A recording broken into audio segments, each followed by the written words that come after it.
Bienvenidas y bienvenidos al podcast de la Cátedra Dona en Sport de la Universidad de Valencia, un espacio de divulgación científica donde analizamos el deporte desde una perspectiva feminista, de género y de salud. Durante décadas, las ciencias del deporte se han desarrollado tomando el cuerpo masculino como referencia, lo que ha generado importantes vacíos en el conocimiento sobre las mujeres deportistas y en la práctica profesional. En este podcast queremos abrir un espacio de análisis, diálogo y transferencia de conocimiento junto a investigadoras y profesionales que trabajan para comprender mejor la relación entre mujeres, deporte y salud. En este episodio abordamos una de las problemáticas más complejas, invisibilizadas y al mismo tiempo más normalizadas dentro del deporte. El síndrome de deficiencia energética relativa en el deporte, conocido como REDS, y su estrecha relación con la salud psicológica de las y los deportistas. Para ello contamos con dos profesionales que son profesionales en estos ámbitos. Nos acompaña Alba Escobar, psicóloga y antigua conocida. Bienvenida, Alba. Gracias, Lucía. Alba es psicóloga especializada en deporte, problemas de ansiedad, trastornos de alimentación y amenorrea hipotalámica. Su objetivo es ayudar a mujeres que quieren recuperar una relación saludable con la comida, el ejercicio y muchas veces con su propia autoexigencia. Y también contamos con Joana Báez, dietista nutricionista. Bienvenida, Joana. Hola. Joana está especializada en nutrición deportiva, salud femenina y trastornos de la conducta alimentaria. Acompaña a deportistas a mejorar su salud y rendimiento, principalmente a través de consulta online y también de forma presencial en Barcelona. Compagina su práctica clínica con la divulgación en redes, donde comparte contenido con una mirada crítica y curiosa, y es corredora aficionada desde hace más de 10 años. Otra corredora aficionada como yo, que corremos lento. Es un honor contar con vosotras. Me encanta. Muchas gracias por acceder a nuestra invitación. Gracias por contar Gracias con a ti. nosotros, Lucía.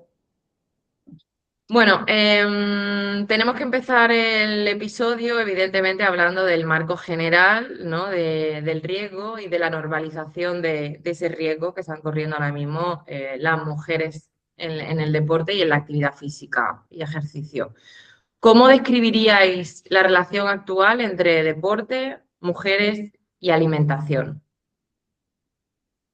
Venga, pues si empiezo yo, si os hablo un poco desde mi perspectiva, yo lo que veo es que cada vez la tendencia de esta relación tiende a ser más disfuncional. ¿Por qué? Porque al final el ideal de belleza femenino está cambiando hacia una mujer delgada, pero fuerte, ya no solo delgada como era antes, y esto implica que para el gran porcentaje de mujeres que genéticamente no cumplen estas características, para conseguirlo hay que hacer deporte. Pero esto se enturbia mucho porque este objetivo se disfraza muchas veces como salud, ¿no? Por las empresas que se lucran en parte, cuando la realidad es que hay un objetivo puramente físico detrás. Entonces, en consulta al menos yo cada vez veo más prevalencia de alteraciones, de tonteo con la comida, de restricción, de compensación, aunque no sea un TCA como tal. Totalmente. Yo lo que veo justo es lo mismo, una relación muy complicada, muchas veces deficitaria en determinados nutrientes, sobre todo a nivel general, ¿no? de energía, que las mujeres no comen lo que deberían, por comparaciones, por lo que han escuchado en redes sociales o en su entorno, o incluso mitos o ciertos nutrientes que se ven demonizados a través de estas redes sociales o de su entorno o de lo que les dicen otras personas. Entonces, sí, lo que veo es que se restringe mucho y se busca ese ideal de belleza que decía Alba, que muchas veces pues, es imposible y que genera mucha frustración, que acaba también llevando pues, a alteraciones en la alimentación, no solo TCA, sino en conductas de riesgo y tonteos, como lo que decía totalmente. Sí, y cada vez creo que se está dando en personas más jóvenes, que es lo que creo que también es un tema importante, por lo que es clave la educación y la concienciación sobre todo esto. Totalmente, estoy de acuerdo.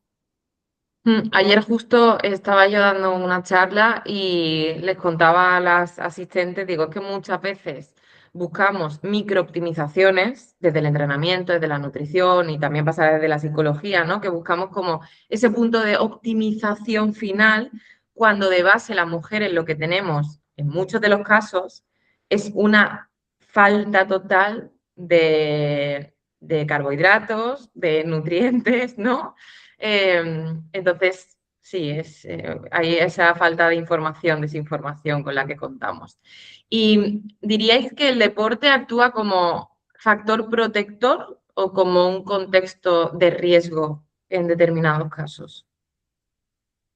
Pues yo creo, empiezo yo esta vez, que puede ser ambas cosas. En determinadas personas, pues, en función también del contexto de la persona, pues en ciertos casos puede ser un desencadenante de una mala relación que puede haber con el deporte y con la alimentación, y en otros casos puede ser también un factor protector. Creo que puede ayudar mucho también a salir de esa mala relación que puede tener la persona con ambos ámbitos.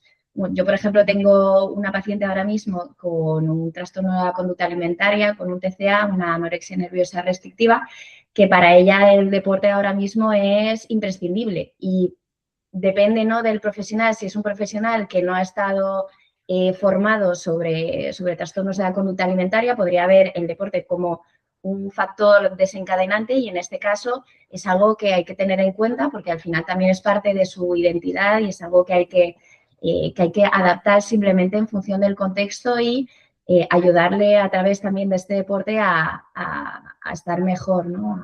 A que se encuentre mejor y que tenga una mejor relación tanto con la alimentación como con este deporte. Totalmente. Y que al final yo también pienso que depende mucho del entorno social próximo que tenga la persona, ¿no? Sobre todo, pues, amistades o familia. Porque si hay una presión hacia el cuerpo o se ejerce una valoración negativa del cuerpo, que también puede venir de la propia persona, ¿no? Pues es más probable que se utilice el deporte como una forma de control del cuerpo, pero si al final su entorno respeta o tiene, sí, ¿no? Ese respeto, esa validación del cuerpo independientemente de cómo sea en su entorno, se respeta esa diversidad corporal, pues el deporte puede ser, como muy bien dices, ¿no?, un factor protector, por ejemplo, también la gestión de estrés. Nos sentimos bien cuando hacemos deporte reforzador, entonces, sí, ¿por qué no? Yo creo que ahí has dado muy bien con la clave, ¿no? Que entender el caso y adaptarlo a las circunstancias que tenga. Total.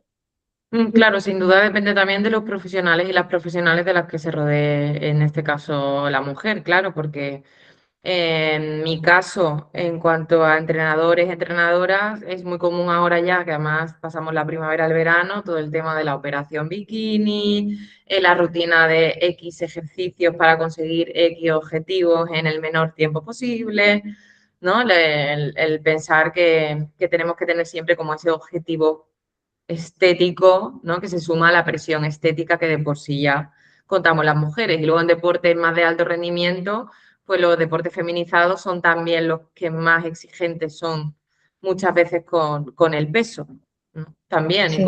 y con esa delgadez. ¿Y hasta qué punto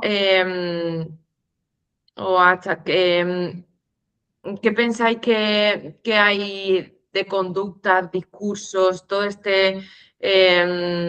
conversación normalizada en la sociedad que cuesta identificar como problemático? ¿Qué es lo que más cuesta identificar como problemático que tenemos en el discurso del día a día en relación a esto? Pues yo creo que aquí se cuela mucho, por una parte, la validación de la autoexigencia, que esto se aplica un poco a todos los niveles, ¿no? Ah, sí, has hecho todo eso hoy, ¡buah! Yo no sé cómo puedes, ¿no? Que eres increíble, ¿no? Yo no sería capaz. Muchas veces esas frases se cuelan en conversaciones del día a día, no nos damos cuenta, pero es como, que si no hago todo esto ya no me dices que soy buena. Tengo que seguir manteniendo este nivel, ¿no? Y esa autoexigencia va creciendo. También mensajes de validación de un cuerpo frente a otros. Campañas publicitarias, ropa de baño, por ejemplo, ¿no? Validar esa operación bikini. Qué bien, ha perdido no sé cuántos kilos en tal, ¿no? Mira la que delgadita, es que con ese cuerpo todo le queda bien. Yo esto me acuerdo que lo escuché un día yendo por la calle, que iban hablando dos señoras de lo que fueran hablando, que me rechino muchísimo. Y también se cuelan muchos mensajes del control del cuerpo mediante alimentación y ejercicio, ¿no? Después de las fiestas nos ponemos a dieta. ¿Te vas a servir más? Si ya has comido. Esta tarde nos vamos a un paseo después de comer. Hoy me lo puedo permitir, que voy a entrenar. O sea, al final estas frases yo en consulta al menos las escucho muchísimo Y creo que las personas no se dan cuenta del daño que pueden hacer, ¿no? Cuando se emiten y también una persona que las reciba. Sí, totalmente. Y además, ciertos profesionales también se aprovechan de esto, de estos momentos, esta preocupación que pueden tener determinadas mujeres en tener una estética determinada en un momento del año para lucrarse, para obtener un beneficio económico. Y creo que esto se tendría que controlar, este tipo de publicidades que no entiendo cómo sigue habiendo. Creo que socialmente, en España por lo menos, ciertos clubes o ciertos gimnasios, pues igual, o medicamentos ya no se promocionan de la misma manera, pero se sigue utilizando estos mensajes muchas veces. Y no puede ser, o sea, y normalizar estas conductas de las que hablaba Alba o normalizar otras como, por ejemplo, el que haya una pérdida de la menstruación o dejar de comer o saltarse comidas para conseguir determinado peso o físico. Creo que es algo que tendríamos que atajar cuanto antes. Y el problema es que muchas veces esta preocupación también es un tema tabú. O, pues no te sientes cómoda también hablando de cómo te sientes frente a tu cuerpo y pues acaba generando también mayor malestar con tu físico, contigo misma. Y yo creo que es súper importante esto que acabas de decir, ¿no? Porque yo no sé hasta qué punto el entorno está preparado o sabe cómo acoger ese tipo de mensajes, ¿no? Totalmente. Sí. Ayer también en la charla que os comentaba antes, una chica joven me decía que, bueno, que el ginecólogo le había dicho que hasta, bueno, que hasta los 6 meses sin ciclo menstrual, que bueno, que no había que preocuparse, que era como, y es como ya, Es claro, o sea, normal. ya, claro, ya tenemos el incendio, ¿no? Pero sería como mucho mejor prevenirlo en vez de ir apagando fuegos, que es realmente lo que estamos haciendo, ¿no? Que ya es como, Totalmente. bueno, se nos ha Cuanto antes incendiado la casa mejor, entera. claro. Claro. Mm. ¿Y pensáis que el ideal de rendimiento sigue estando atravesado por exigencias estéticas? Como yo, por ejemplo, incluso yo, ¿no? Siempre digo que yo he caído también en mucho de esto. Cuando me preparaba la media maratón, decía, tengo que adelgazar porque tengo que correr más rápido. Yo soy muy pesada para correr y para bajar mi marca en la media maratón. Sí, sí, totalmente. Y corredores pasa muchísimo. Yo veo principalmente, deportistas que no son profesionales y esa presión estética siempre se asocia, ¿no? La delgadez a la rapidez y creo que no para nada. De hecho, yo lo he vivido también igual que tú y eso puede desencadenar en cada vez más lesiones, cada vez más, pues incluso ponerte más enfermo, que eso a la larga influye también sobre tu rendimiento, porque si no puedes estar haciendo el deporte que te gusta, pues también va a dificultar el que haya una mejora y es triste porque es así y es difícil en consulta trabajar este pensamiento, hay que reforzar mucho también la importancia de la salud, de tener una buena masa muscular, de que el peso no determina tu rendimiento y creo que a veces incluso se utiliza como excusa, ¿no? El peso para tapar ciertos problemas más allá. Y si hablamos en categorías que no son profesionales, ¿no? Porque depende de la categoría en la que se practique deporte o si se compite, pues entiendo que aquí hay que adaptarse a las circunstancias, ¿no? Se puede establecer otros parámetros, pero en categorías que no son profesionales yo pienso que en verdad o sea, quitamos lo que he dicho antes.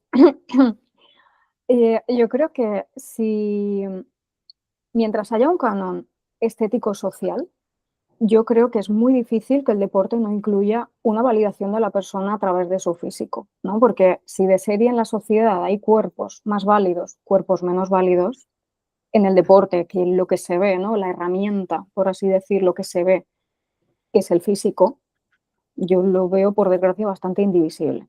O sea, al menos hoy día conforme enfoca la sociedad el cuerpo. Sí, pasó en los Juegos Olímpicos con Paola Leitão, ¿no? Que la boya de waterpolo bueno, que la tacharon de estar demasiado gorda. Entonces yo en los coles siempre digo, a ver, un cuerpo que ha conseguido un oro olímpico, eh, por Es mucho un que buen nos ejemplo, ¿eh? parezca que encaja, ¿no? No hace falta conseguir un oro olímpico, pero bueno, es que justo, ¿no? Ella es que ha conseguido un oro olímpico, aunque no os encaje en la ideal que tenéis de deportista, pues ella está saludable y es lo que ha conseguido, no tiene que hacer ningún tipo de cambio, ¿no? O sea que no solamente pasa en población general, que ojalá este episodio lo escuchen todas las mujeres activas o no, porque creo que es información que deberíamos tener todas, pero es verdad que es algo, yo creo que es extrapolable hasta el altísimo rendimiento, ¿no? Y aunque no sea Sí, sí. en ellas, como lo viven ellas, que dudo mucho que no lo vivan así también, pero aunque ellas no lo vivan así, la sociedad las trata así. Entonces, al final es permeable todo. Totalmente. ¿Sabes lo que a mí me pasa entre deportistas profesionales, o lo que opino entre deportistas profesionales y no profesionales? Y por eso también quise centrarme, bueno, tampoco he tenido las oportunidades, ¿no?, a nivel profesional, pero que creo que el problema en no profesionales es que no tienen el entorno, los profesionales que le puedan educar, que puedan detectar ciertas conductas y que puedan ayudarles, por ejemplo, incluso a nivel económico. No puede ser que no se lo puedan permitir y que acaben en determinadas conductas y que sean peligrosas para su salud porque no tienen la formación ni los conocimientos. Sí, porque muchas veces yo pienso que una dinámica puede empezar por desconocimiento, ¿no? O sea, sin saber a dónde puede llegar o empezando muy poco a poco y esa dinámica va evolucionando y se va haciendo más grande. Sí. Y bueno, nos centramos ahora un poco más en el trabajo de Joana, aunque tú, Alba, puedes intervenir siempre que quieras y añadir, seguro que sí.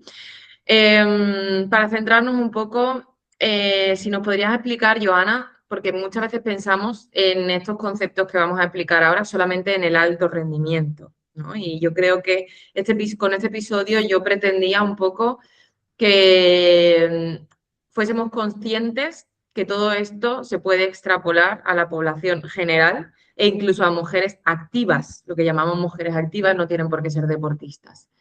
¿Qué es la tríada, el síndrome Rett, Lea, desde una perspectiva nutricional? Vale, la triada es un concepto, bueno, la triada de la mujer atleta es un concepto que se escribió primero en los años 90 por parte del Colegio Americano de Medicina Deportiva, liderado en ese momento por Barbara Drinkwater, que relaciona tres elementos: la baja disponibilidad energética, las alteraciones menstruales y también las alteraciones en la masa mineral ósea, que haya una afectación ósea. En ese momento, esa triada, en los años 90, se veía como algo normal, ¿no? Que las mujeres igual dejasen menstruar por hacer mucho deporte, y yo creo que en esos momentos yo ahí acababa de nacer y supongo que se veía incluso como algo positivo, ¿no? Quería decir que estaba rindiendo bien. Y a lo largo de los años, ¿no?, se incluyó el otro término, el de Rett, que es lo que estamos hablando hoy, que incluye no solo a las mujeres, sino también a los hombres, y que además incluye otras afectaciones que puede tener esta baja disponibilidad energética, esta baja ingesta de energía para cubrir tanto los requerimientos propios del deporte como los requerimientos fisiológicos propios de tus órganos, del día a día, y que puede influir eso, no solo a nivel menstrual, a nivel endocrino o hormonal, a nivel óseo, y también en el desarrollo de posibles trastornos de la conducta alimentaria, sino también en otros ámbitos como a nivel metabólico, digestivo, etcétera. Y que incluso, ¿no?, eso puede tener repercusión sobre el propio rendimiento, y que haya más ausentismo, más lesiones, más irritabilidad, más mal humor, ¿no?, también en el entorno del deporte. Entonces, creo que son elementos que todo profesional que trabaje con deportistas tendría que conocer, y desde la perspectiva de nutricionista es importante el hablar o tener en cuenta que la persona que tenemos delante, en este caso la mujer, coma lo suficiente, no solo para rendir, sino para que su cuerpo funcione y no haya ningún tipo de alteración ni a corto plazo ni a largo plazo. Muchas veces detectamos el problema tarde, y cuando ya pues hay muchas lesiones o pues hay esa ausencia de la menstruación, cuando realmente hay otras cosas que podemos identificar antes que son indicativos de que hay una disfunción con su alimentación, y muchas veces no solo porque no hay una ingesta correcta de energía, sino muchas veces que hay una ingesta insuficiente de carbohidratos por odio, por parte de ciertos profesionales o las redes sociales, la cultura de la dieta también, que influye mucho en esto, o la propia presión estética de la que hablábamos antes.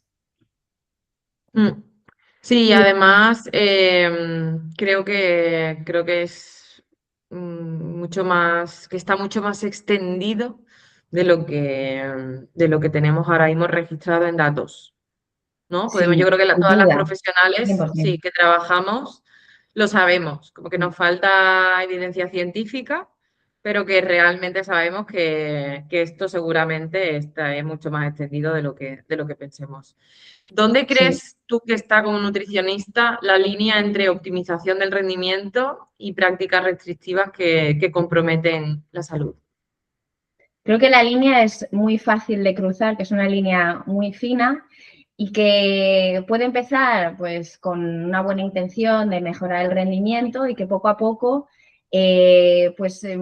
vayamos ignorando señales de forma intencionada o no intencionada de que algo está fallando. Entonces, creo que es difícil de identificar, y creo que es muy fácil pasar esa línea y empezar a tener los síntomas que a la larga pues pueden ser cada vez peores y influir no solo en nuestra salud, sino también en el rendimiento, que ahí es donde preocupa muchas veces más a la persona, no tanto en pues tengo alguna alteración a nivel digestivo, sino más, ostras, estoy estancada en mis series, no puedo avanzar, no puedo coger más peso o me estoy lesionando. Entonces ahí sí que una se empieza a preocupar un poco más. ¿Y qué errores crees que siguen siendo más frecuentes en mujeres activas, deportistas en relación a la alimentación? Pues creo que, bueno, ya lo hemos mencionado, ¿no? El no comer suficiente y sobre todo no comer suficientes carbohidratos muchas veces por comparación, y luego el uso excesivo de suplementos, el no pensar en trabajar en la alimentación, en lo que necesitamos para cubrir nuestros requerimientos, y pensar que puedo prescindir de eso y simplemente suplementar con los elementos de forma individual que necesito para cubrir con los determinados requerimientos. Y al final, pues así no es. O sea, un alimento es una matriz que nos aporta diferentes nutrientes, y que es importante priorizar esa alimentación. El food first approach creo que es importante también. Y el cómo estamos como normalizando muchísimo el meter, por ejemplo, proteína, ¿no? Ahora todo lo proteico Uf, es un poco parecido a la tasa rosa, ¿no? Como que te suman, ¿no? Si es proteico, sumo. Y cada vez que pueda meter proteína, sumo. Y sin embargo, con carbohidratos pasa todo lo contrario. Todo lo que sea low carb o bajo en carbohidratos también suma. Es como, de hecho, esto yo viví los 2 últimos años en Latinoamérica y es más exagerado. O sea, en mi entorno veía mucha gente, ¿no? Que siempre te preguntan, oye, ¿qué tengo que hacer para bajar de peso? Bueno, preguntas que no se deberían de hacer, pero bueno.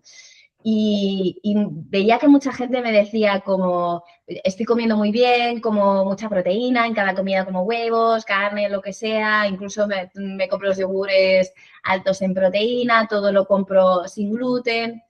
Y esto a mí me llama mucho la atención, como esta asociación entre lo saludable es lo proteico y lo gluten free o low carb, mientras que no es así. O sea, al final la alimentación tiene que ser adaptada. Totalmente, porque al final es como que se termina haciendo una polarización, ¿no? O sea, total. alimento es bueno o es malo?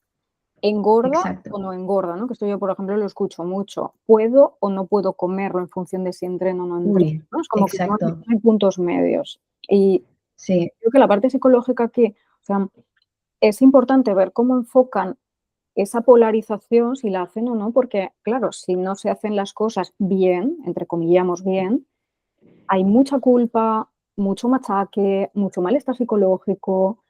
Uf, esto en total. consulta, Joana, imagino que Sí, tiene que ser difícil sí, sí, para ti sí, abordarlo. total. Y te preguntan mucho, ¿no? ¿Puedo comer esto? ¿Está bien si hago esto? Necesitan muchas veces la validación del profesional, que yo siempre les digo, claro, obviamente disfruta, o sea, no, esto no me lo tienes ni que preguntar, pero buscan muchas veces, sobre todo mujeres, es que buscan esta validación por parte del profesional de, vale, si me lo ha dicho mi nutricionista, entonces sí que puedo permitírmelo, ¿no? Entonces, sí, sí, totalmente lo que dices. Y que yo pienso que esto viene mucho de la cultura de la dieta, ¿no? Porque al final las dietas, como nacieron, es una dieta son estas directrices, estas pautas. Si te sales, lo estás haciendo mal. Entonces, si te sales y no consigues los resultados milagro imposibles que quieres conseguir, es porque lo has hecho mal tú. Entonces, de ahí viene, ¿no? Como ese, no lo estoy haciendo bien, volvemos a entrecomillar bien, por si no se ve el vídeo, siento culpa. Entonces, ostras, Sí, qué trabajo nos queda aquí todavía. sí. Sí, Sí, esto lo veo mucho en mujeres, sobre todo más mayores, en etapas de perimenopausia, que llevan años, o sea, un dietismo crónico que al final es muy difícil trabajar en ello. Porque aunque tú constantemente les estés diciendo que sí, que claro que sí, que no pasa nada, que disfruten de la alimentación, que no se preocupen por estas cosas, que al final es muy difícil eliminar este tipo de pensamientos. Totalmente, porque durante muchos años han aprendido que la relación con la alimentación era esa, ¿no? Esa polarización. Esto está bien y esto está mal. Y si hago las cosas mal, me tengo que sentir mal porque no lo he hecho bien. Y es muy difícil cambiar eso. Yo también lo veo en consulta. Sí, sí, otro aspecto que está saliendo mucho en los episodios con las otras profesionales es que la madurez como profesional y como mujeres activas, como deportistas y como personas que trabajamos con ellas, están los grises. Como que todo lo que se acerque a una idea cerrada, polarizada, evidentemente va a ser mucho más inmadura y mucho más alejada seguramente de la evidencia disponible que tenemos, tanto a nivel de experiencia profesional como a nivel de evidencia científica. Y entonces se va a quedar pobre y seguramente lleve a un empobrecimiento, valga la redundancia, de la salud de la mujer. totalmente. Entonces, que la madurez, la educación, está un poco en esos puntos medios, ¿no? En esos grises. Em, ¿Por qué crees, Joana, que a nivel nutricional sigue esa, vamos a llamarlo, baja disponibilidad energética en general y en concreto en la mujer? ¿Por qué crees que sigue estando tan infradetectada? ¿Por qué cuesta tanto identificarlo? Bueno, lo primero, la baja disponibilidad energética o el BERES se dice que tiene lugar cuando el consumo o lo que queda de energía disponible es una cantidad determinada de calorías por kilo de peso de masa libre de grasa. Entonces, ya ahí es un problema porque habría que hacer ciertos pesajes, asegurar o saber o estimar cuánto estoy comiendo, cuánto estoy gastando a través de la actividad física. Entonces ya esos cálculos ya dificultan una parte de lo que consideraríamos que serían RES. Luego también ciertas herramientas a las que, que igual no tenemos acceso, como cuestionarios para clasificar a una persona si está bajo este umbral de la baja disponibilidad energética o no. De hecho, esta problemática es la que hablan en un estudio que se publicó hace poco, Sergio Espinar y otros españoles, todos hombres, pero bueno, en una publicación hace poco. Y luego, desde la práctica o desde mi experiencia, creo que el principal problema es la normalización de determinadas conductas que también se priman incluso ciertas cosas sin cuestionar el cómo se ha logrado, también ignorar por parte tanto del profesional como del deportista, ignorar ciertos síntomas que ya son síntomas claros de que algo no está yendo bien. La ausencia de menstruación es un síntoma muy evidente de que algo no va bien, no hace falta esperar 6 meses, pero hay otros indicadores de que ya nos están diciendo antes de que hay un problema. Alteraciones digestivas, yo veo muchísimo, incluso en analíticas también podemos ver pues si hay algún déficit, algún elemento que pueda estar desviado, pues ya empezar a indagar en por qué está pasando esto.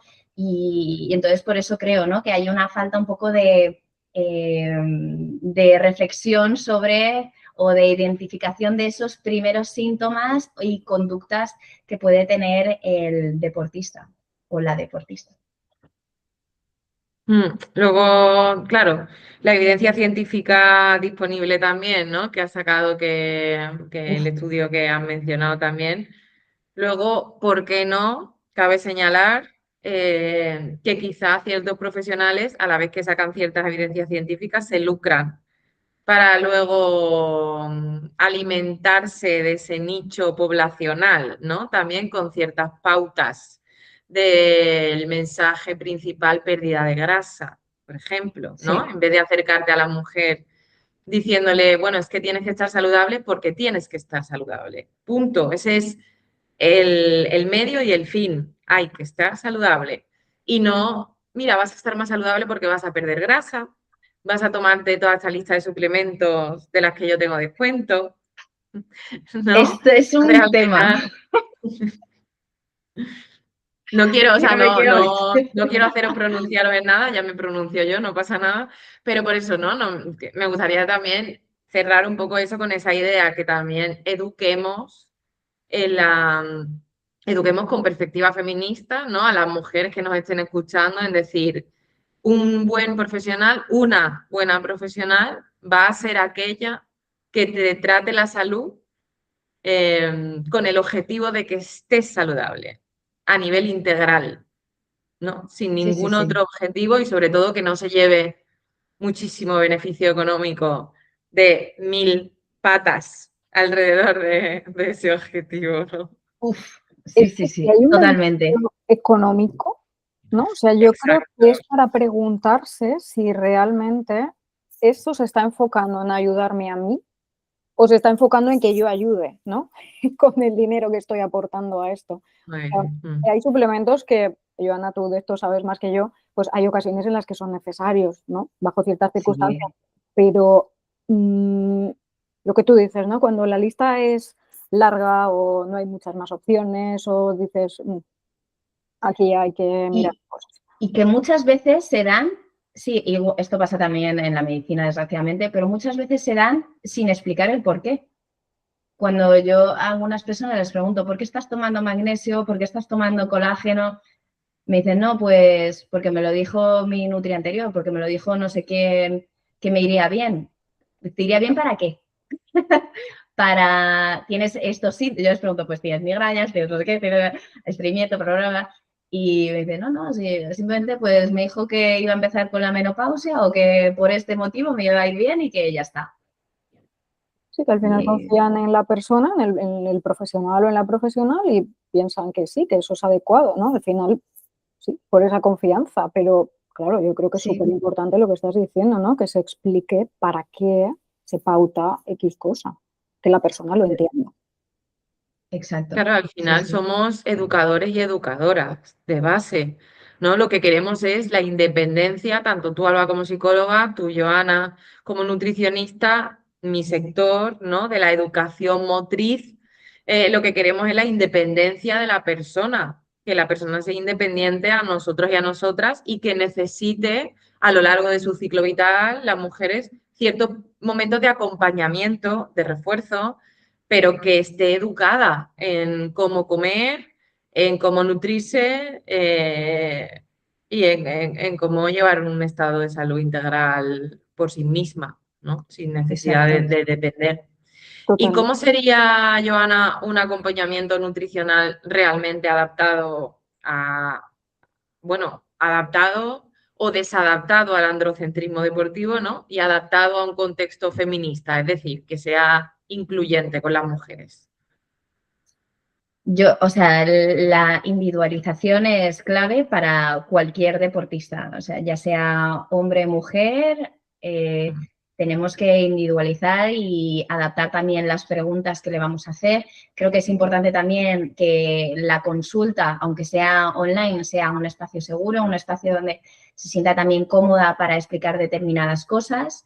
Creo que hay que adaptar también las preguntas que se van a hacer, hay que también tener cierta intuición, un poco de sensibilidad sobre determinados temas, el buscar también la aprobación de la otra persona, que esté de acuerdo con lo que vamos o cómo vamos a trabajar, en que se sienta cómoda también explicando ciertas cosas. Yo le puedo preguntar igual por sus antecedentes y que no me quiera explicar ciertas cosas, pues aceptarlo, no pasa nada, pues si en algún momento se siente cómoda explicando un poco más, pues fenomenal. Si no, también el ser empático y el respetar las opiniones y lo que siente la persona que tenemos delante.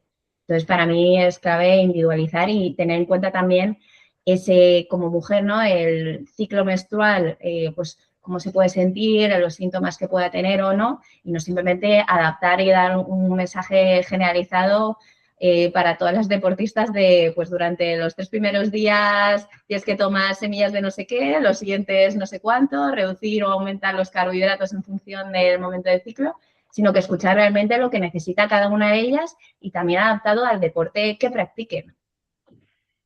Efectivamente. Entonces, ¿hay que comer cada día en función al ciclo menstrual? No, o sea, hay que comer en función de lo que necesite cada una. O sea, es Ujú. totalmente individual. Y luego ten en cuenta los gustos y las preferencias, porque por mucho que cualquier gurú te diga que las semillas de amapola sean mejores en determinado momento y tú odias todo el mundo de las semillas, pues yo no te voy a decir que tienes que tomar esto y que esto te va a proporcionar un beneficio si ya a ti no te gusta de base. O sea, es absurdo, hay que adaptar totalmente. Hmm. De hecho, a mí cuando me preguntan, ¿qué deporte hago para tal? ¿Qué ejercicio hago? Digo, el que te genere adherencia. Para empezar, Totalmente. el que te genere más adherencia. Eso de base, el que te vaya a generar más adherencia por el mayor tiempo posible, por ese vamos a empezar. Y luego ya empezamos como a optimizar, ¿no? Pero de base, lo que te guste, evidentemente, ¿no? Claro. Em, y metiéndonos un poco ya girando hacia Alba y a esa perspectiva más psicológica, em, ¿cómo vives tú, cómo trabajas tú, Alba? ¿Qué es para ti como psicóloga la tríada, el síndrome Rett, el LEA desde una perspectiva psicológica? Es que realmente yo lo enfoco como una adaptación del cuerpo a las demandas, ¿no? Y al final todas estas situaciones se desarrollan bajo o sea, todas estas situaciones se desarrollan bajo un estrés fisiológico intenso. Entonces, es el organismo adaptándose en esa respuesta de estrés intenso. No son enfermedades, aunque sí que conlleven consecuencias negativas que hay que trabajar, ¿no? Entonces, si un organismo no tiene suficiente energía para afrontar las demandas que tiene, trabajo, rutina, entrenamiento, va a priorizar mantener las funciones más directamente relacionadas con la supervivencia, ¿no? Pues un movimiento, sistema cardiovascular, sistema respiratorio, pero la falta de energía poco a poco pues va a notarse en otros procesos porque va a interferir en otras funciones. Atención, concentración, termorregulación, memoria, desregulación emocional, descanso. Entonces, es necesario y urgente que para que una persona y sobre todo una deportista, ¿no?, funcione bien, que se restablezca de nuevo la energía que necesita, bien por medio de una alimentación adecuada, que ahí, Joana, tienes tu trabajo. Un descanso óptimo, la gestión del estrés, la ansiedad, porque lo importante es revertir esa situación. Entonces, intento adaptarme mucho, como muy bien ha dicho Joana, ¿no? Individualizar mucho qué necesita esa persona restablecer y cómo podemos hacerlo, ¿no? Aparte de acoger todo el tema emocional, porque psicológicamente tiene consecuencias importantes, genera mucho malestar, frustración a todos los niveles, ese quiero y no puedo, ¿no? Quiero entrenar con esta intensidad o este tiempo, pero es que no puedo, ¿no? Mi cuerpo no aguanta, o me despierto todas las mañanas, estoy cansada, no tira mi cuerpo. Y normalmente también a la base de una autoexigencia muy alta. Entonces, siempre que hay alguna de estas circunstancias, tenemos que evaluar siempre la autoexigencia. ¿Cuánto te estás pidiendo? ¿No? Aparte de, por supuesto, acogerlo desde otras perspectivas, pues médica, endocrina, nutricional, por supuesto. Claro, De esto hecho, es el importante. espectro, ay, perdón, No, no, sigue, sigue. el espectro, ¿no? El diagrama que presenta el IOC de BERS pone que la salud mental puede ser tanto causa como consecuencia, ¿no? Al final puede una cosa desencadenar en la otra. Creo que es muy importante este trabajo psicológico. Totalmente, sí, porque al final de un estresor, con el caso de la menorrea, por ejemplo, un estresor psicológico, una presión que se ejerza la propia mujer a sí misma, puede ser un estresor suficientemente importante como para que afecte a otros ejes hormonales, la menstruación se suprima. Y a lo mejor no hay una falta de nutrientes, no hay una falta de descanso, pero sí que hay una autoexigencia muy alta. Tengo casos de estos en consulta, no son los que más en cuanto a menorrea, pero esto también es posible, sí. Sí, sí. Sí, eso justo iba a decir, ¿no? Que es un poco que la foto de la situación es circular. Como que no sabemos si fue antes el huevo o la gallina, pero que tenemos que abordar todo desde una perspectiva integral y cuantos más profesionales estemos implicadas en ello, mejor también, porque vamos a tratarlo y a detectarlo desde nuestros ámbitos, ¿no? Y cómo se construye la relación con el cuerpo en mujeres que son físicamente activas o que practican deporte, Alba. Pues esto es algo complejo porque esta relación va evolucionando constantemente, porque aquí intervienen muchos factores, ¿no? Al final nuestro cuerpo es la herramienta que nos ayuda a interactuar con el mundo. Es muchas veces también nuestra carta de presentación y en el deporte además el cuerpo está muy expuesto. Entonces, si alguna característica del cuerpo, física o destreza, ¿no? Se juzga, se machaca, se alaba, se valida, socialmente por la propia mujer, ¿no? Pues esto influye. Entonces, primero tendríamos que atender a cómo una mujer define su cuerpo y después qué valor le da ella a cómo es su cuerpo, ¿no? Entonces, aquí es importante hacer un hueco a la parte emocional, cómo una mujer se sienta con su cuerpo es un aspecto muy importante y va a influir mucho en la relación que ella tenga con su cuerpo, tanto la parte física pura de aspecto como la habilidad y la destreza que tengan. Y aparte, o sea, si esto de por sí es complejo, la percepción va cambiando. Entonces, una mujer puede pasar por mm, aceptar, validar, entender, estar a gusto con su cuerpo. Puede venir algún comentario, un comentario simplemente, algo que escuche en la calle que a lo mejor ni siquiera vaya dirigido a ella y esa percepción cambia, ¿no? Entonces, hay que poner esto sobre la mesa y ver en ese momento cómo se está llevando con su cuerpo, por así decirlo. Pero la parte emocional a mí me parece aquí muy importante. Hemos hablado de autoexigencia, hemos hablado de control, pero hay una palabra, un concepto que va muy asociado a la feminidad construida socialmente y es la culpa, ¿no? Y creo que también va muy, muy ligado a esto. Es que aquí tenemos uno de los temazos, ¿no?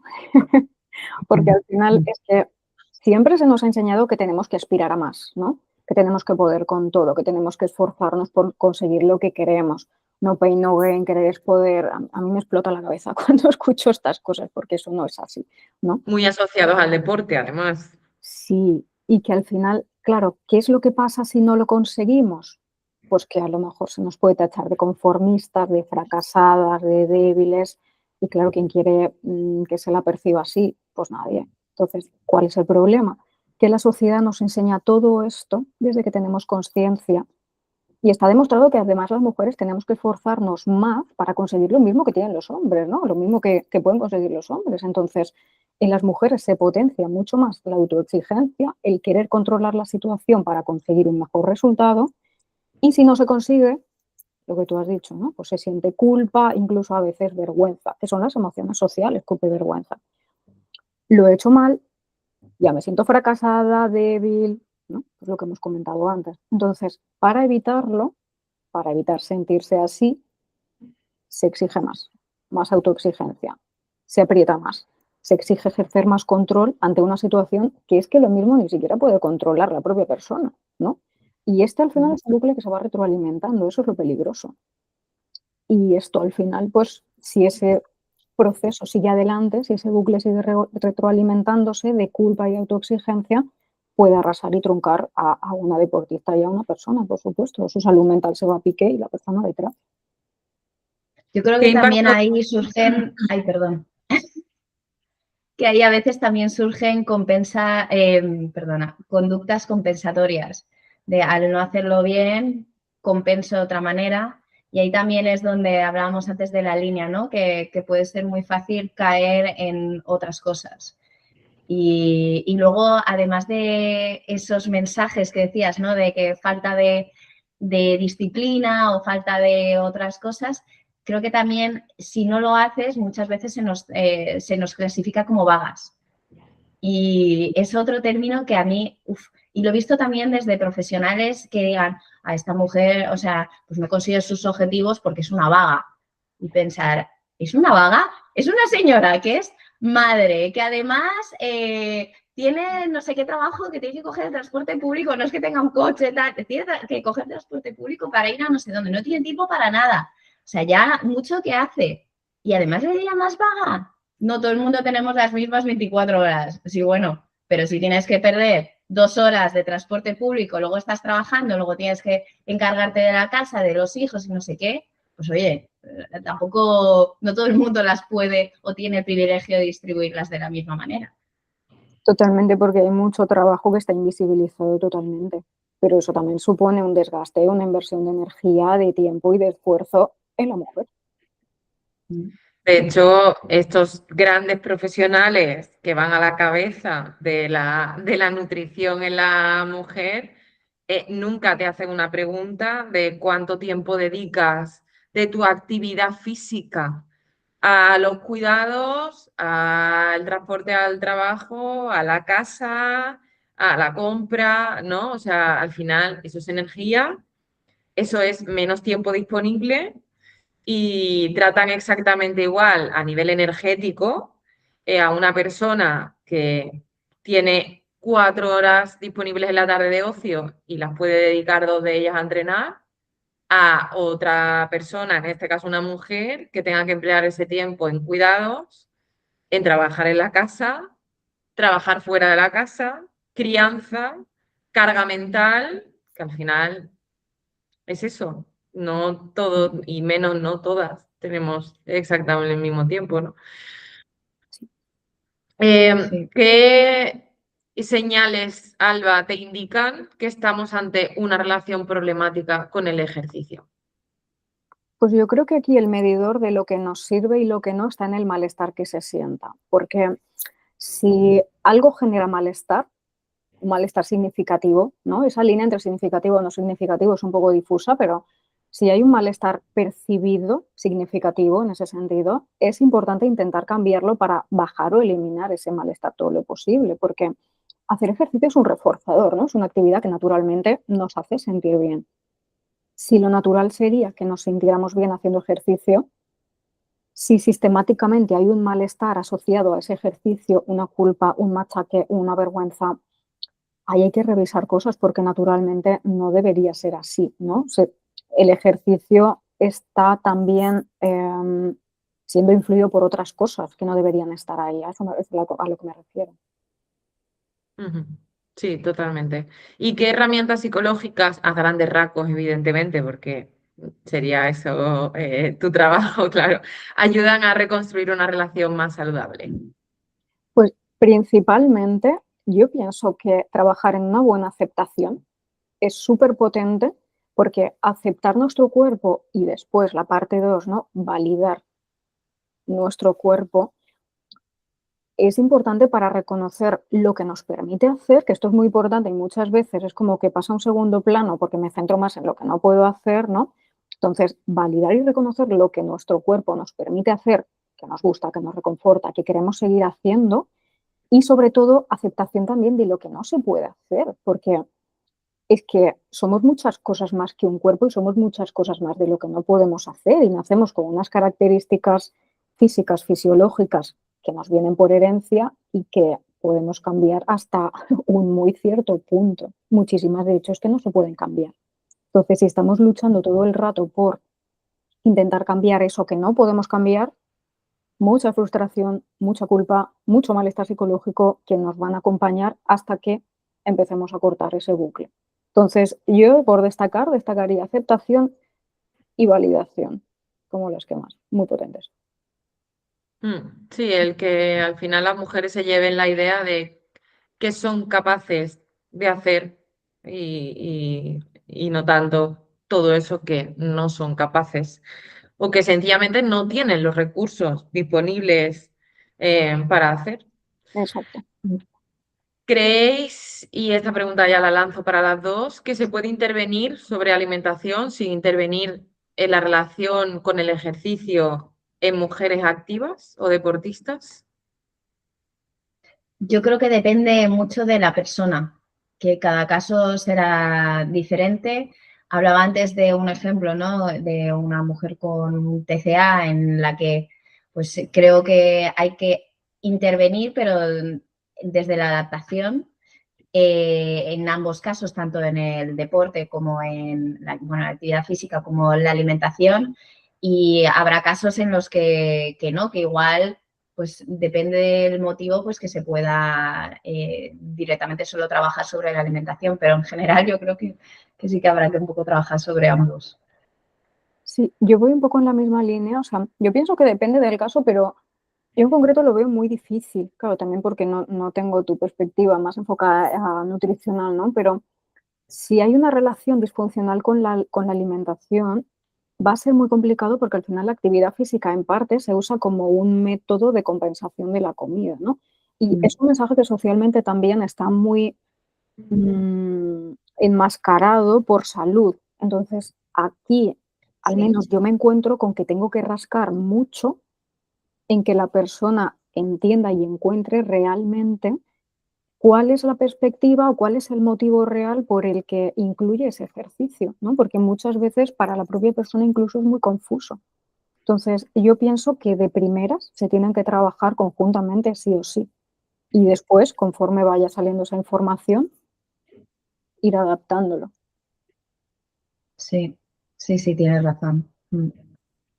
¿Qué creéis que ocurre cuando nutrición y psicología no están coordinadas? Cuando una persona lleva una línea por la parte más de salud mental y lleva otra línea completamente diferente por la parte nutricional.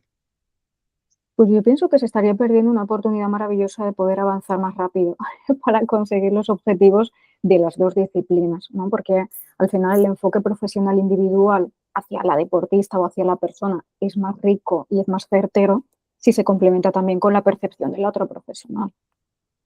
Sí, además cada profesional puede tener una forma de trabajar, unos pensamientos, una ideología totalmente diferente y si cada uno tiene un enfoque de una manera muy diferente, eso va a generar más confusión, puede incluso empeorar la situación de la deportista y creo que tiene que ir de la mano y que tiene que haber comunicación y sobre todo comunicación no solo al inicio, porque muchas veces, ¿no? Hablamos justo al empezar con esa persona, con ese otro profesional sobre un caso y lo dejamos ahí, sin hacer un seguimiento, sin volver a ver pues, en qué punto está en ese otro ámbito o cómo está trabajando el otro profesional con esa deportista. Y de esta manera, no sé, si hay una correcta comunicación, también vamos a conseguir lo que decía Alba, el que sea un mejor trato, un mejor tratamiento, el que reciba esta persona y más rápido. Totalmente. Comunicación fluida, contacto frecuente y objetivos comunes. ¿Y qué perfiles de mujeres creéis que son más vulnerables en el contexto deportivo o para iniciarse en la actividad física? Más vulnerables en cuanto a que yo lo que había pensado es que, bueno, las mujeres más vulnerables de sufrir, por ejemplo, un VRS, se suele decir, o de acuerdo con la evidencia científica, suelen ser mujeres que o practican deportes en los que haya categoría de peso o mujeres donde haya, donde su cuerpo sea más visible, por ejemplo, deportes como la gimnasia rítmica o deportes donde se prima la delgadez, como por ejemplo en el running, como hemos explicado, ¿no? Nuestra experiencia. Entonces, para mí, este tipo de ámbitos podrían ser más vulnerables, pero realmente cualquiera, porque al final esa presión estética puede estar en cualquier ámbito, los mensajes que podemos recibir los podemos recibir desde cualquier punto, las comparaciones se pueden hacer desde casa, desde las redes sociales y la presión puede ser en todos los ámbitos, desde la competición, desde la propia persona que se puede autoexigir o el entrenador que le puede exigir desde fuera. Y al final, o sea, estoy totalmente de acuerdo contigo, Joana, porque si estos mensajes de presión estética vienen por parte de la sociedad, se van a aplicar a todas las deportistas y a todos los deportistas también, ¿no? Sobre todo mucho más a la mujer por esa presión social que venimos arrastrando, esa presión estética, perdón, que venimos arrastrando tantas generaciones. Entonces, sí que es verdad que yo entiendo también que ciertos deportes que tienen implícita una característica puramente física, por ejemplo, deportes en los que se tenga en cuenta el peso, ¿no? En el que haya pesajes, será más difícil que esto no afecte, ¿no? Porque al final es como que el cuerpo sí o sí es algo que está medido para hacer esa práctica deportiva. Entonces, creo que hay determinados deportes que son especialmente sensibles a que se puedan recibir este tipo de comentarios o de críticas, ¿no? Y aparte también lo que comentabas antes, Lucía, atrás, el deportes puramente, no puramente, sino más asociados a lo femenino, ¿no? A lo constantemente femenino. Exacto. Rítmica, atletismo, patinaje, natación sincronizada. Es como,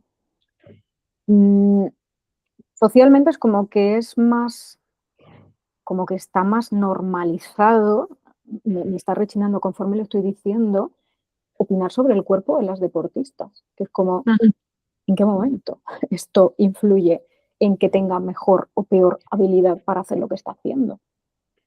¿No? Tiene una medalla de oro y estamos hablando de su cuerpo. ¿En qué influye? Sí, se habla más sobre eso, sobre el físico, que no sobre el logro que ha conseguido la deportista. Total. Y esto al final es muy triste, porque no tiene nada que ver. Si se está midiendo la habilidad, ¿qué más al cuerpo que tenga? Sí, deberíamos dejar claro, por si todavía alguien le tiene la duda dentro, que se puede estar muy delgada y visualmente muy musculada y tener una malísima relación con la comida e incluso estar desnutrida o sufrir algún tipo de REDS o de baja disponibilidad energética, como hemos comentado, y todo lo contrario. Se puede tener un cuerpo mucho más asociado a lo que consideramos gordura, que para nada sería una persona gorda, ni mucho menos obesa, y sin embargo tener una buenísima relación con la comida, con el ejercicio y con el deporte y estar perfectamente saludable y nutrida, que es un poco lo que demostró, una vez más me refiero a ella, Paula Leitão, en el discurso que dio, que tenía una gran autoestima y una gran seguridad en sí misma para contestar como contestó y decir, yo si fuese otra persona, ella lo dijo claramente, me habríais hundido. Pero afortunadamente tengo una excelente relación con mi deporte, conmigo misma y por lo tanto con mi cuerpo y bueno, he sabido responder, pero me preocupa que esto le pueda afectar a otras deportistas y a otras mujeres. Totalmente. Es que referentes así se necesitan.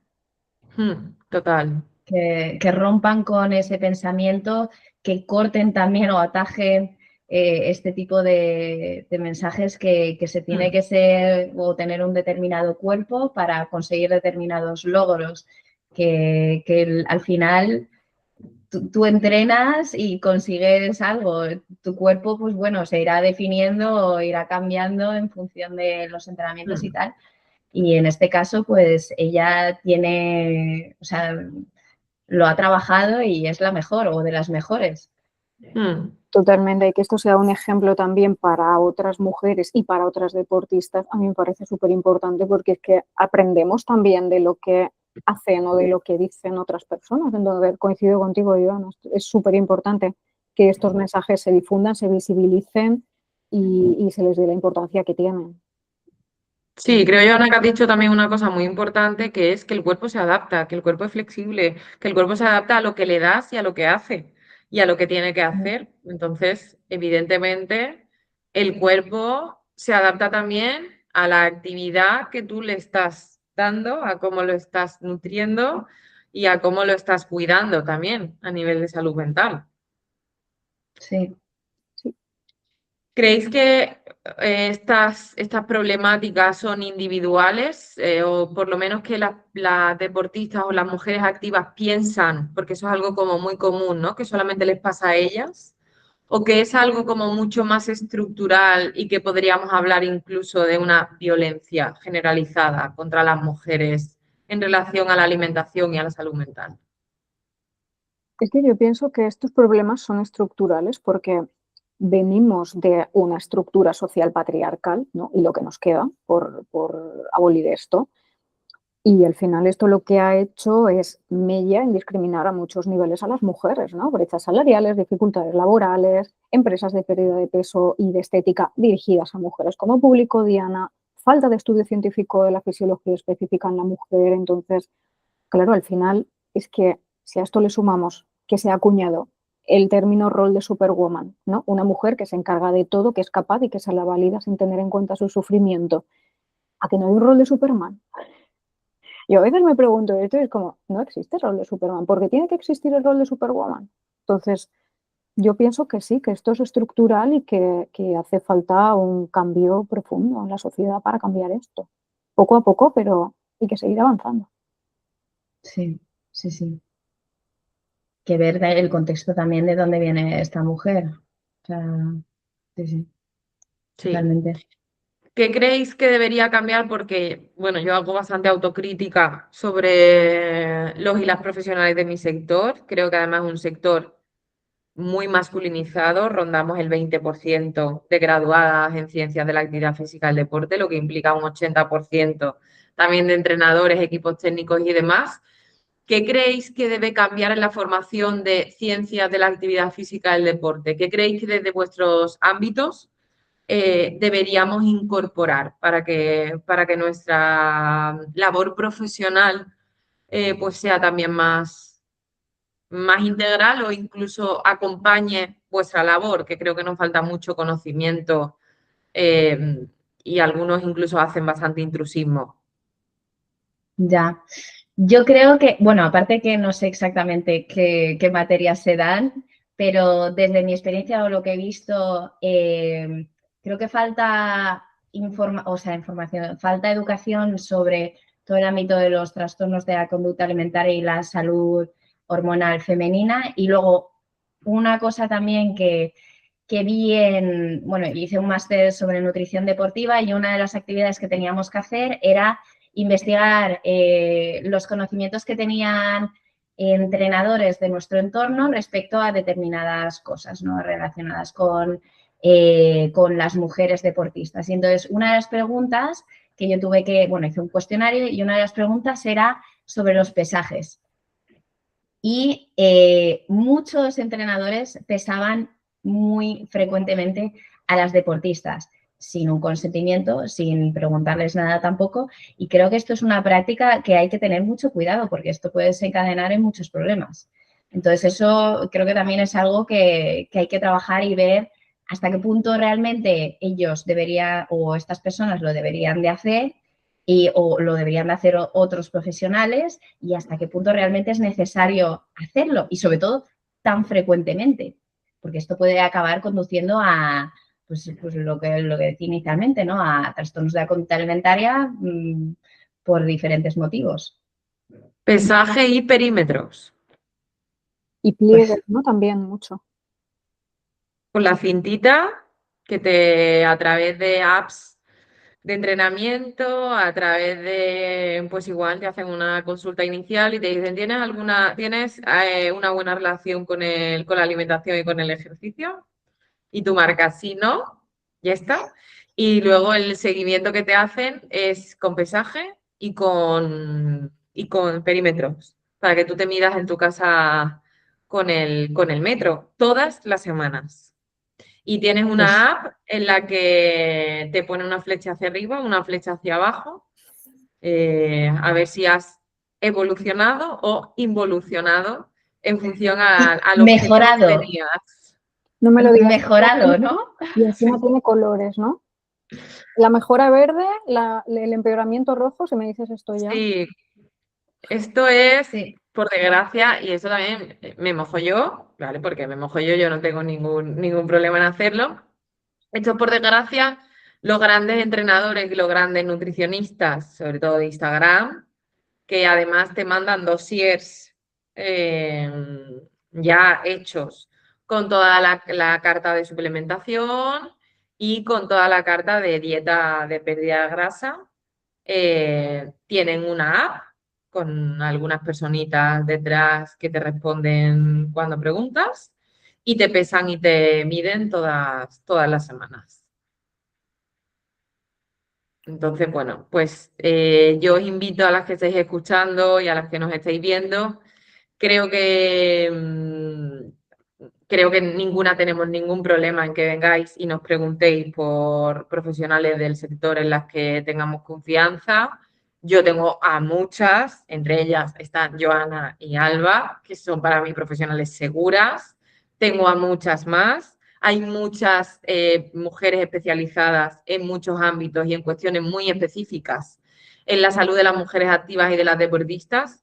Y creo que también tenemos que educar a la población general, y en este caso a las niñas, adolescentes y mujeres, a establecer unos criterios antes de contratar a ciertos profesionales, porque creo que está infravalorado el daño en su salud y a nivel psicológico que se les puede hacer.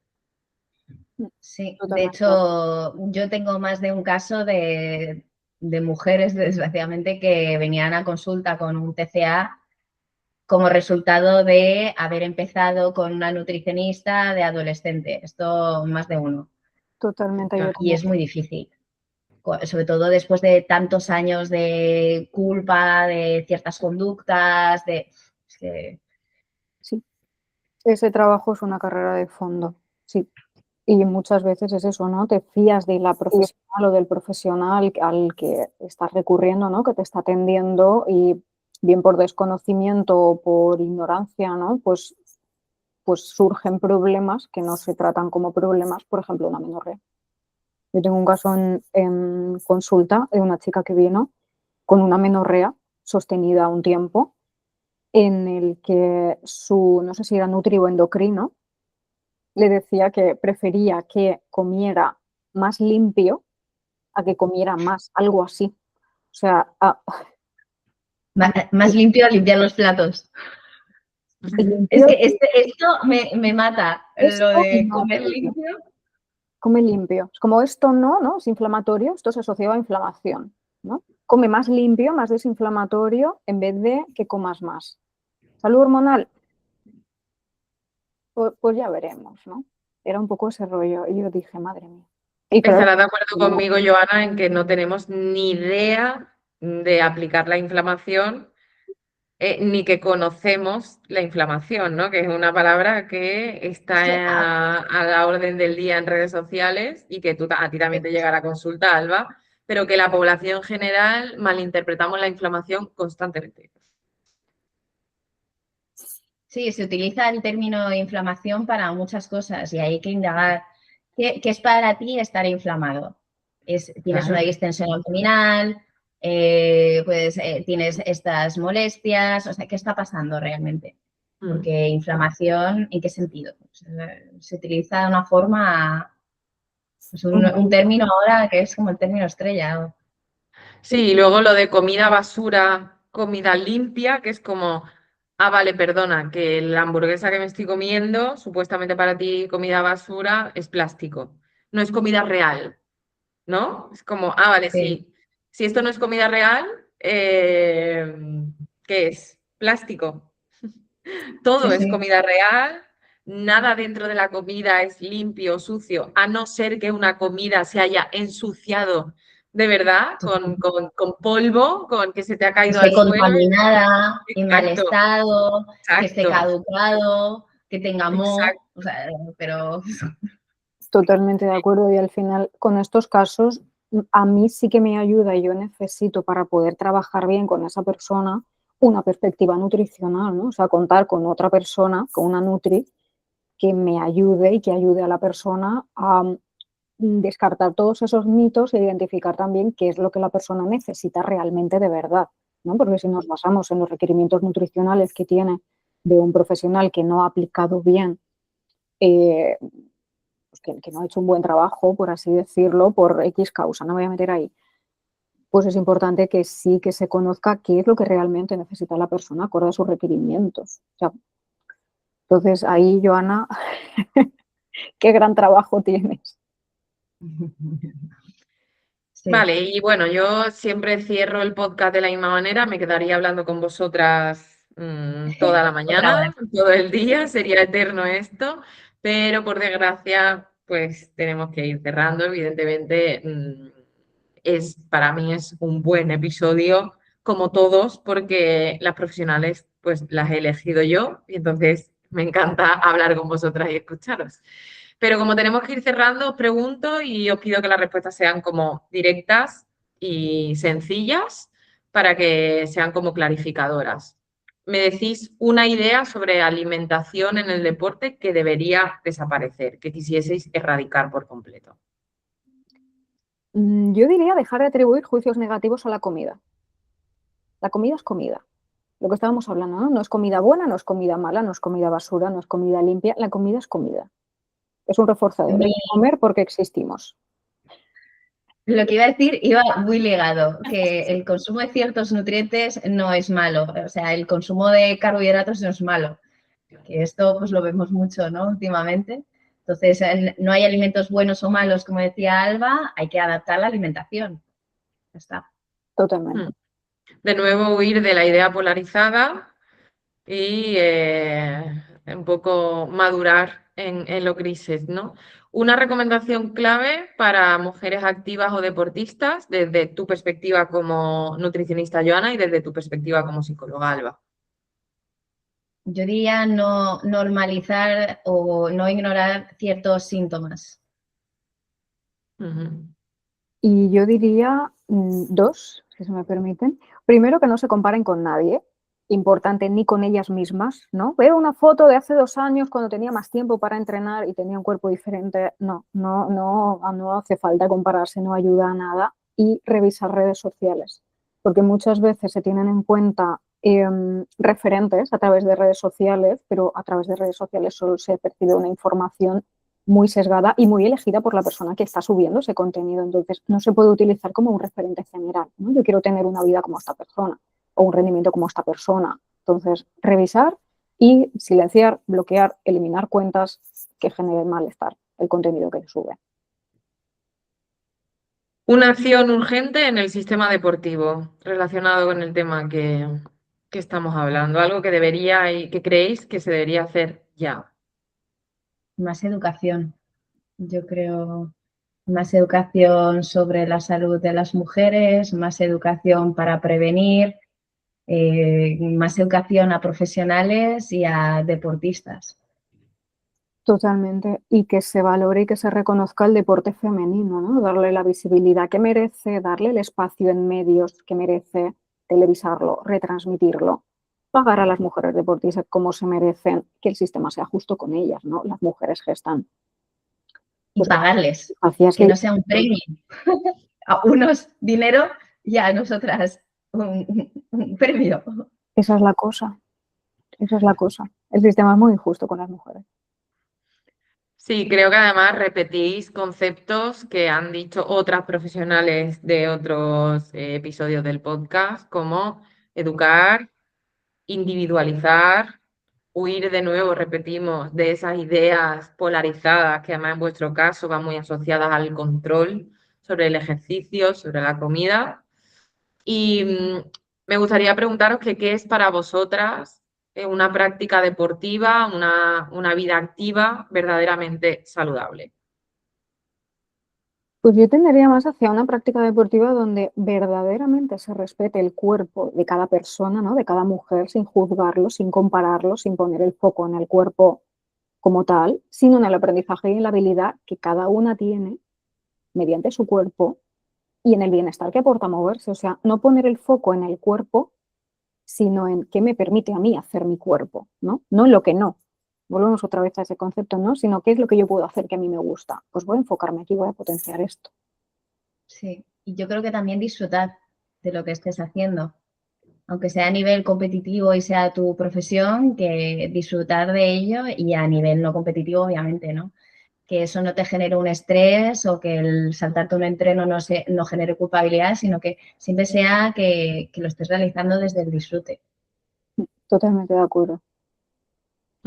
Sí, porque además las mujeres ya sabemos que nos acercamos a la actividad física y al ejercicio físico por otros muchísimos motivos que no son el de competir y el de optimizar el rendimiento.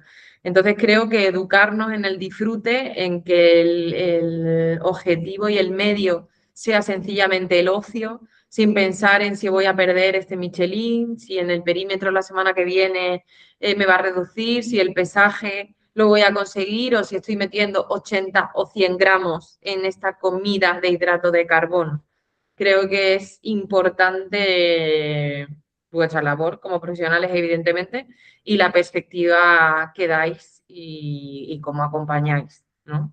Yo creo que este episodio igual nos alejamos un poco de la perspectiva del resto, que sí que son más enfocados al sector deportivo como tal, de rendimiento, pero creo que era necesario contar con profesionales que trabajan con mujeres activas en el día a día y con mujeres que seguramente nunca se utilicen para sacar muestras para la evidencia científica, que nunca se les monitorice para ningún tipo de estudio, que seguramente sencillamente intenten buscar un estilo de vida más saludable y creo que es importante que vayan por el camino correcto y a vuestro lado y acompañadas por profesionales así, creo que vamos en el buen camino. Así que muchas gracias a las dos. Gracias a ti. Gracias, Lucy. Oye, Ha sido un placer contar con vosotras desde la Cátedra Done Sport de la Universidad de Valencia. Esperamos que este episodio contribuya a abrir preguntas, generar reflexión y, sobre todo, seguir impulsando conocimiento que permita mejorar la salud y el bienestar de las mujeres en el deporte. Gracias por acompañarnos y nos escuchamos en el próximo episodio.